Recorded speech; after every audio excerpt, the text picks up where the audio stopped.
Salam sejahtera Malaysia, denyut nadi suara rakyat bergema di channel ini.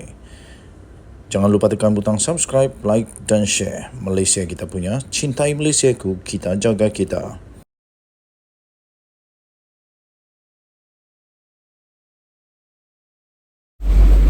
Salam sejahtera Malaysia, denyut nadi suara rakyat bergema di channel ini. Okey, desas-desus terlalu kuat tersebar sehingga menyebabkan ramai persepsi spekulasi bertebaran ke sana sini bak angin dayu-dayu yang berbau harum. Adakah bau harum? Sepatutnya kalau harum itu berwangi harum, bukan berbau harum. Tak apalah. Okey, tapi akhirnya ada berita mengenai siasatan SPRM, Daim Zainuddin dan seorang iaitu Halim Saad. Pertama kali kena sebut Halim Saad setelah lama banyak spekulasi kata itu kata ini, akhirnya Halim Saad pula namanya disebut. Bagi anda yang tahu siapa Halim Saad, sila komen di bawah. Siapa Halim Saad ni sebenarnya? Tapi di dalam desas-desus itu dilaporkan Daim Zainuddin dan Halim Saad terus mendiamkan diri, membungkam tanpa tentang siasatan daripada SPRM. Bekas Menteri Kanan iaitu Daim Zainuddin dan seorang ahli perniagaan Halim Saad nampaknya tidak menjawab sebarang soalan berhubung siasatan SPRM terhadap dakwaan penyelewengan dana awam bernilai lebih 2.3 bilion. Daim Zainuddin ini siapa dia ni ya? Kenapa dia boleh sampai terpalit? Bagaimana dia boleh sampai terpalit dengan spekulasi ini? Bagaimana nama dia pula dikaitkan dengan siasatan SPRM tentang dana 2.3 bilion ringgit Malaysia, dana awam yang dikatakan diseleweng? Malaysia kini telah menghubungi kedua-dua mereka selepas sumber peringkat tinggi dalam Suruhanjaya itu mengesahkan bahawa yang dipanggil oleh SPRM adalah Daim Zainuddin dan Halim telah dipanggil untuk membantu siasatan pada minggu lalu. Baru sekarang didedahkan siapa sebenarnya yang dipanggil oleh SPRM, yang dulunya hanya disebut sebagai Menteri Kanan. Tapi sekarang sudah disebut pun namanya Daim Zainuddin sebenarnya sudah dipanggil oleh SPRM bersama dengan Halim Saad. Mereka ialah Daim Zainuddin dan Halim Saad. Itu kata sumber ketika ditanya siapa sebenarnya bekas Menteri Kanan itu dan ahli perniagaan terkemuka yang dipanggil oleh SPRM itu. Wow, ramai orang menyangka itu si anu. Rupa-rupanya Daim Zainuddin. Kita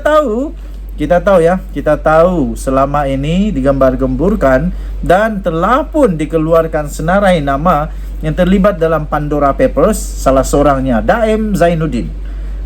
Bagaimana dia ada begitu banyak kekayaan luar biasa, sekarang barulah disiasat. Mungkinkah ini maksud kata daripada Perdana Menteri yang selama 26 tahun tak tersentuh, tak ada berani sentuh? Kita tengoklah sekarang, sepandai-pandai tupai melompat, akhirnya jatuh merengkok ke penjara juga. Bagaimanapun sumber berkenaan enggan mendedahkan butiran lanjut kerana kes itu dianggap sensitif. Okey, harap-haraplah sensitif ini akhirnya akan terungkai. Okey, Malaysia kini telah menghubungi pejabat kedua-dua mereka untuk mendapatkan ulasan dan juga mengemukakan beberapa soalan atas permintaan pembantu pejabat Halim. Bagaimanapun, sehingga kini tiada sebarang maklum balas yang diberikan. Pada Jumaat lalu, Bernama telah melaporkan SPRM sedang menyiasat seorang bekas Menteri Kanan dan ahli perniagaan terkemuka bergelar Tan Sri atas dakwaan penyelewengan yang berlaku pada tahun 1990-an. Pada tahun 1990-an, mau tidak mau, kalau kita menyorot semula timeline-nya, pada ketika itu Daim Zainuddin adalah manusia yang berkuasa di Malaysia. dia pernah jadi Menteri Keuangan untuk Mahathir. Jadi adakah ini juga akan terkait dengan nama Mahathir? Kita tak tahu. Lebih baik tak payah buat spekulasi. Kita tunggu saja yang sahih yang akan dilaporkan hari demi hari, masa demi masa oleh SPRM dan pihak-pihak yang berkuasa yang lain. Semalam juga FMT telah tanpa menyebut nama telah melaporkan 2 orang dipanggil lagi untuk disoal siasat SPRM.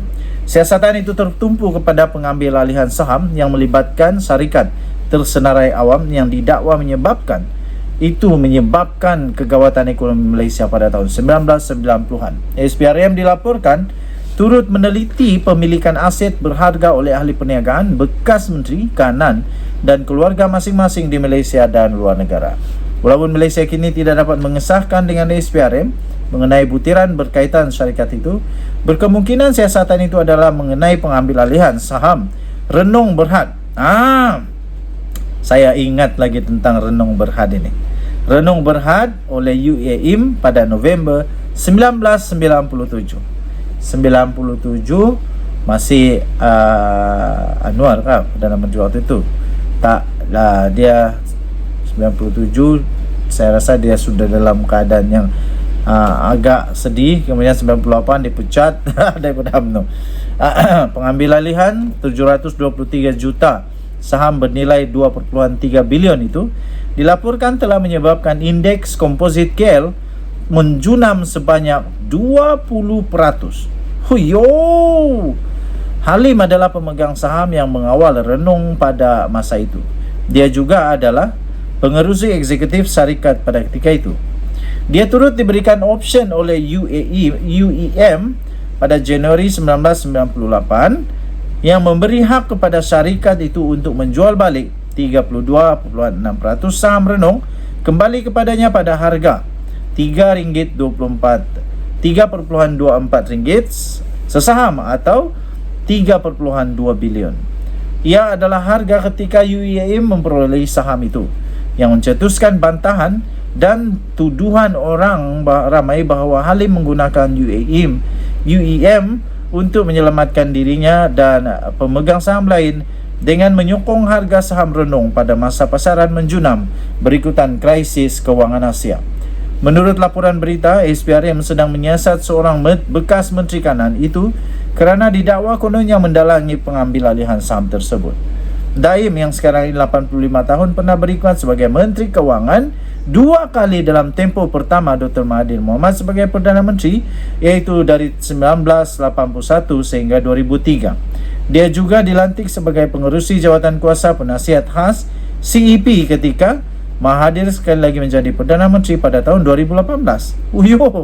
Alamak, ini barulah hebat. Setiap kali Mahathir jadi Perdana Menteri, dia mesti jadi ada orang-orang jadi orang besar lagi.